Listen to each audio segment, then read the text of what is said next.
Hey guys, welcome back to another episode of Accountants Lounge. We're your hosts. I'm Ashley Ford. This is Dawn Patton, and we're just two friends who want to share behind the scenes in our businesses. We have found it so helpful to lean on each other for support. We want to share with you guys what we have learned. And today we are going to be chatting about how to evaluate your time to know if you're ready for your first or your next hire. So whether you're spending 20 hours in your business or 60 hours in your business, all of that time should be spent doing things that light you up and enjoy, or at least like 95% of the time you're spending.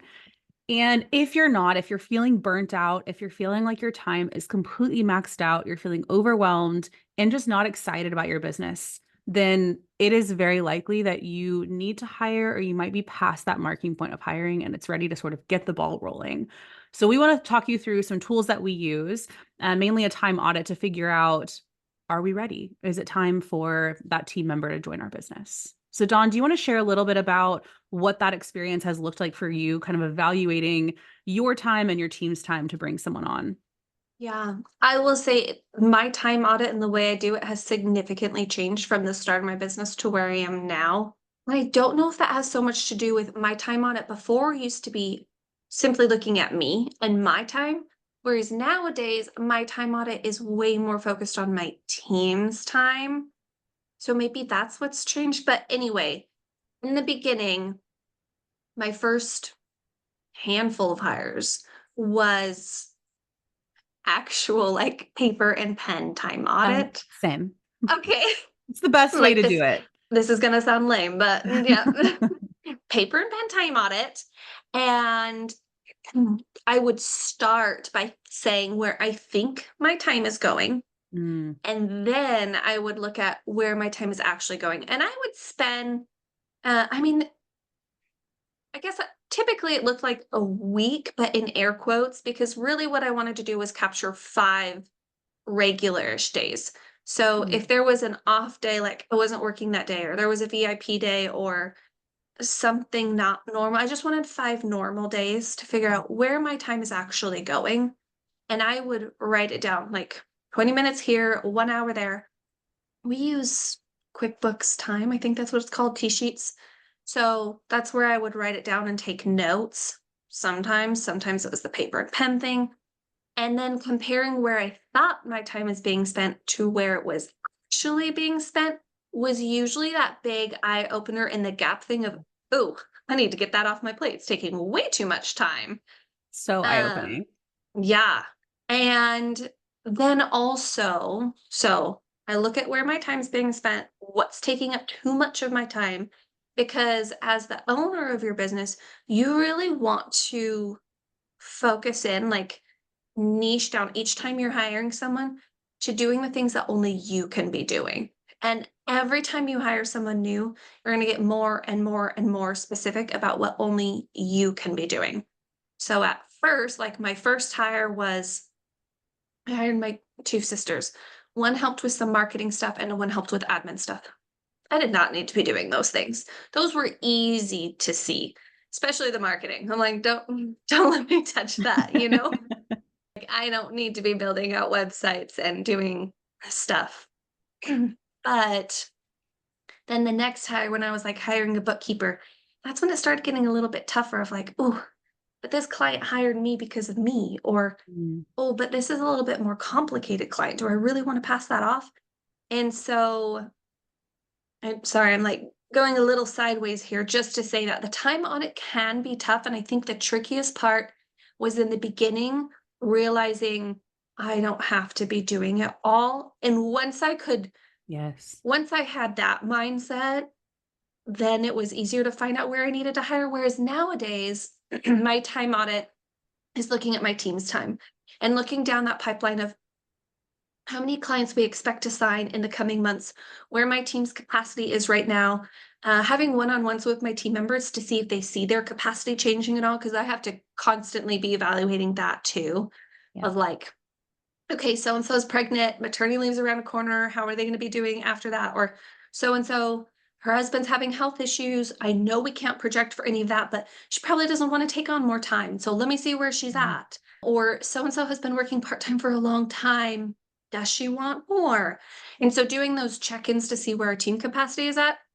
But again, way easier, I feel like nowadays to know when to hire, because if someone's already doing it, I can hire another person to do what they're doing versus in the beginning, it was just that discomfort of me passing my stuff on to other people.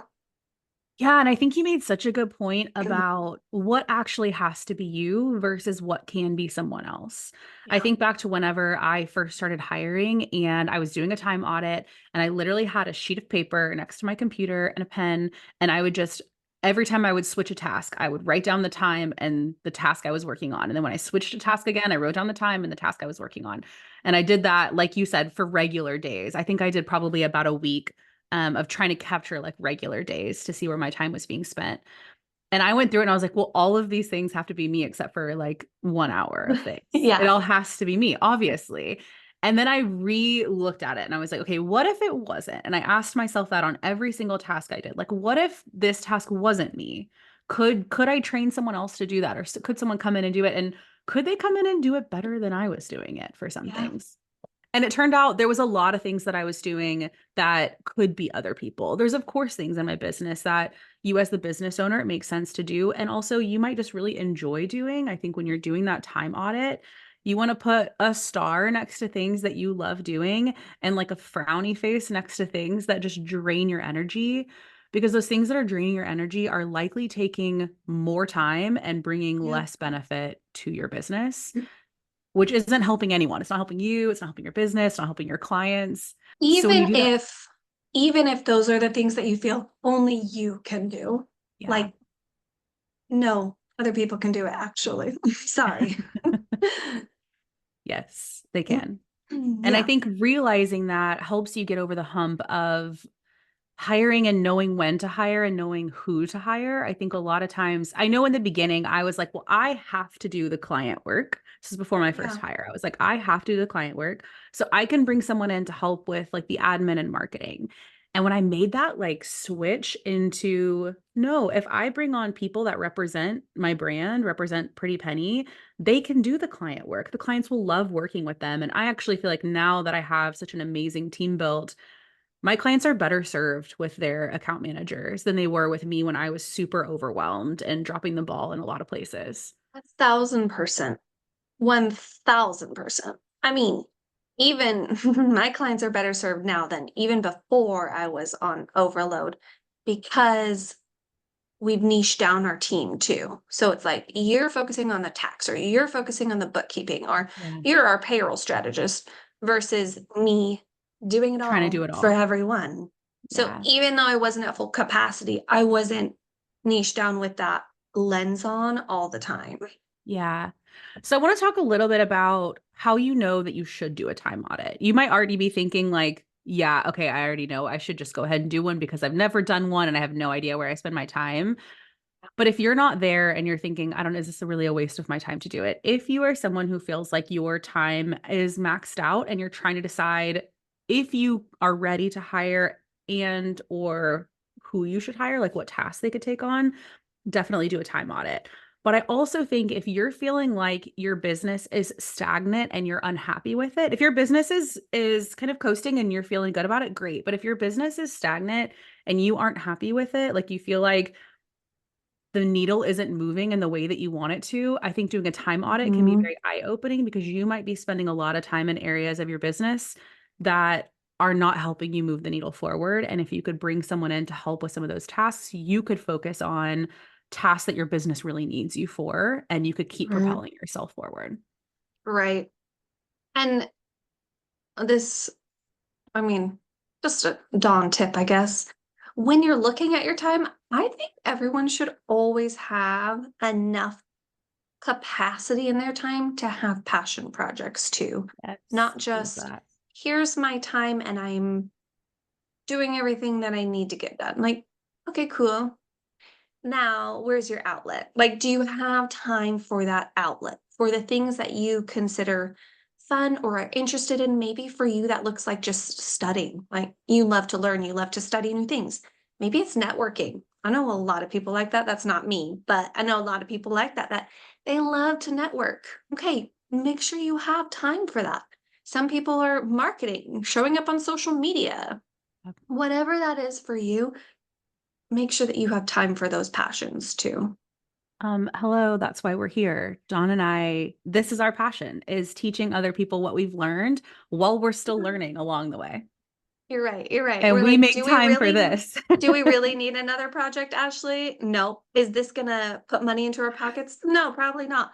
But it supports this idea of we're creating a business that we love, that's life-giving to us, and this Yes. aspect of it is life-giving. So it doesn't always have to make sense, those passion projects that you have. Just Yeah. let them be passion projects. Yeah. And I think those passion projects fill your bucket, fill your creativity, and keep you excited about your business because hopefully we're all in it here for the long haul, whatever long looks like for you, but we're in this thing to stay in it. And if you get burnt out and drained because you're just spending your time doing a bunch of things that you really dislike, you're going to be like, I should just close up shop. This is just not enjoyable. So you want to make sure that you are able to enjoy the time that you're spending in your business. Totally. Okay, well, I think those are all my tidbits on time. Dawn, do you have anything else you want to share? I think so too. I'm sure I'll think of 1,000 things later, but I do a time audit. Everyone listening, do a Just do time it. audit. Yeah. It's so eye-opening. And don't just do one and never do one again. Like if you feel like you're in another space in your business, do it again. Even if you do it for a day, like, hey, what am I spending my time doing that it feels so draining? Okay, and sorry, I guess maybe I do have one more thing. Surprise, surprise. I say I don't, and then I do. My time audits nowadays, like I said, time auditing my team a little bit easier. My time audits for myself, I don't actually do it physically anymore. Mine are way more real time audits. I see myself dragging my feet on something, Mm, aka it's on my counter and I keep bumping it and moving it and moving it and moving it and moving it. That is my cue of why is this on your calendar, Dawn? Do you really need to be the one doing it? Like, let's reconsider. And so I do real time audits because I'm at the point in my business and just life in general where I'm spending my time working. I want to make sure it fills my bucket, not yeah. drains me in any way. So it's very much more real time these days. And I think that only could happen because it used to be so structured before that, like, now I have it down pat. Now I know what I'm looking for and I'm Yep. analyzing. So You've it got won't those practices always in be the place. and it won't Yeah. always be that robust time audit. It can be a little more fluid. Yes, yes, completely agree with that. This episode is part of a series. We're talking about how to know when you're ready to hire. And this is one part of what Dawn and I feel like is really helpful. The other two are evaluating the money side of things and freedom. So join us on the next episode where we're going to talk about money and finances and all of that as it relates specifically to knowing when you're ready to hire and what it can look like when you're hiring. Thanks for joining us on another episode of Accountants Lounge. We're so excited to continue taking you guys behind the scenes of our accounting firms. If you want to stay in the convo and connect with other accountants, join our Facebook group. It's Accountants Lounge on Facebook. And make sure you like and subscribe for more episodes. We'll see you next time. Bye, guys.